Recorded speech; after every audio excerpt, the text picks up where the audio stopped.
এই টিউটোরিয়ালে আমরা দেখব কিভাবে ওয়ার্ডপ্রেসের ফাইল আপলোড লিমিটটা ইনক্রিজ করা যায়। আমি এই ওয়ার্ডপ্রেস ওয়েবসাইটটা আমার লোকাল হোস্টেই সেট আপ দিয়েছি। তাহলে চলুন আমরা দেখি কিভাবে ফাইল আপলোড লিমিটটা দেখতে পারি আমরা।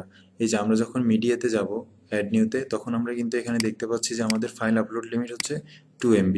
কিন্তু অনেক সময় দেখা যায় যে এটা কিন্তু সার্ভারের ক্ষেত্র বিশেষে ভিন্ন হতে পারে, কিন্তু তারপর অনেক সময় দেখা যায় যে আমাদের এখানে দেওয়া ফাইল আপলোড লিমিটের চাইতেও বড় সাইজের ফাইল আমাদেরকে আপলোড করতে হয়। সেক্ষেত্রে আমরা এটাকে কীভাবে ইনক্রিজ করব। আবার অনেক সময় দেখা যায় যে আমাদের এক্সিকিউশন টাইম বাড়িয়ে নিতে হয়। যেমন ধরুন আমাদের বড় সাইজের কোনো থিম কিংবা বড় সাইজের কোনো প্লাগইন আপলোড করার সময় এক্সিকিউশন টাইম কম হওয়ার কারণে আপলোড ফেইল দেখায়। এই জিনিসটাও আমরা এই টিউটোরিয়ালটাতে দেখব। এটা ইনক্রিজ করার অনেকগুলো পদ্ধতি আছে। আমরা দেখব htaccess এর মাধ্যমে কিভাবে এটা ইনক্রিজ করতে হয়। আমরা যখন একটা ওয়ার্ডপ্রেস সাইট সেট আপ দিই, তখন কিন্তু আমরা সাইটের রুট ডিরেক্টরিতে কিন্তু একটা htaccess ফাইল পেয়ে যাই।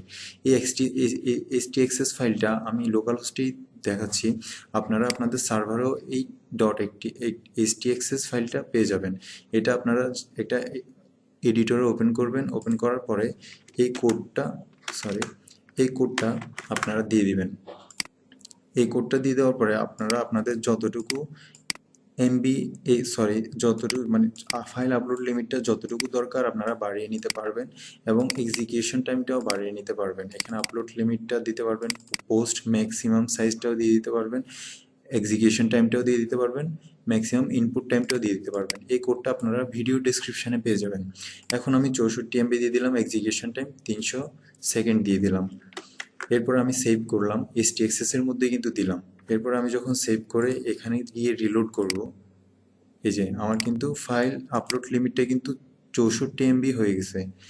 তাহলে আপনারা বুঝতে পারছেন কিভাবে খুব সহজে আমরা htaccess ফাইলের মধ্যে 4 লাইন কোড লিখে এক্সিকিউশন টাইম এবং অন্যান্য যেই এক্সিকিউশন টাইম এবং ফাইল আপলোড লিমিটটা বাড়িয়ে নিতে পারছি।